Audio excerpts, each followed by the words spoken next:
দিন হাজুরি 250 হয়, 300 হয়, 150 হয়, এইভাবে তুলে নিয়ে যায়। সংসারে এদিকে হয় না।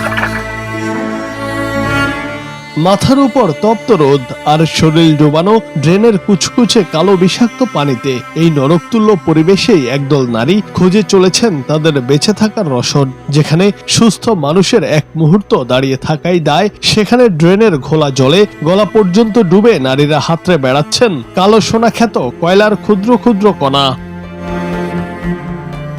দিনাজপুরের বড়পুকুরিয়া কয়লা খনির পেছনের এই করুণ অথচ লড়াকু দৃশ্যটি এখন সামাজিক মাধ্যমে ভাইরাল, যা আমাদের চোখে আঙ্গুল দিয়ে দেখিয়ে দেয় প্রান্তিক নারীদের জীবন সংগ্রামের চরম বাস্তবতা। খনির ভূগর্ভ থেকে কয়লা উত্তোলনের পর অবশিষ্ট ময়লা ও বর্জ্য মিশ্রিত পানি ড্রেনের মাধ্যমে বাইরে অপসারণ করা হয়। সেই বর্জ্য পানির স্রোতেই মিশে থাকে কয়লার গুঁড়ো। দীর্ঘ 24 বছর ধরে এই ময়লা পানিতেই কয়লা সংগ্রহ করছেন স্থানীয় একদল নারী। প্রায় 20 থেকে 25 জন করে মোট 8টি দলে বিভক্ত হয়ে তারা দিনরাত পালাক্রমে কাজ করেন। প্রতিটি দল সপ্তাহে মাত্র একদিন কাজ করার সুযোগ পায়। রোদ, বৃষ্টি কিংবা হাড় কাঁপানো শীত কোনো ঋতুই তাদের এই অন্তহীন পথ চলায় বাধা হয়ে দাঁড়াতে পারে না। এই হাড়ভাঙা খাটুনির বিনিময়ে তাদের প্রাপ্তি খুবই সামান্য।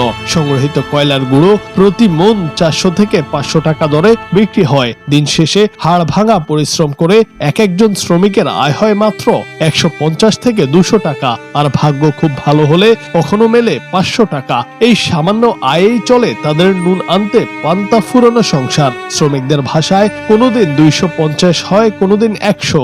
এভাবেই চলে সংসার। তো আর এমনি এমনি চলে না, কষ্ট করেই টেনে নিতে হয়।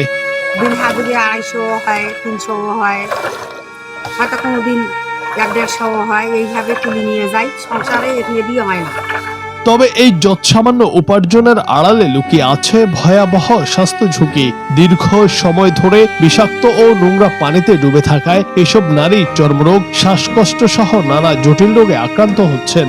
ড্রেনের পচা গন্ধ আর পানির পোকামাকড় তাদের নিত্যদিনের সঙ্গী। শরীর অবশ হয়ে আসা ক্লান্তি আর অসুখকে সঙ্গী করে তারা প্রতিদিন ড্রেনে নামেন শুধু দুমুঠো ভাতের নিশ্চয়তায়। পরিশ্রম করতে করতে শরীর ক্ষয়ে গেলেও ক্ষুধার তাড়নায় তাদের থেমে থাকার কোনো সুযোগ নেই। কত পরিশ্রম করি, মাথা ঘাম পা ফেলাই করি, পড়া করি।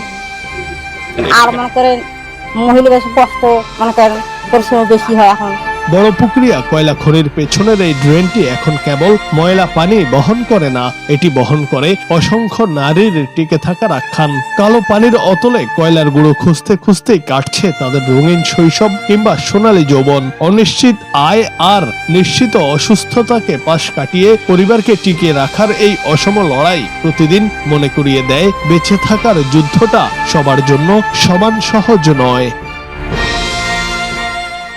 জুনায়েদ আহমেদ, বাংলা টিভি।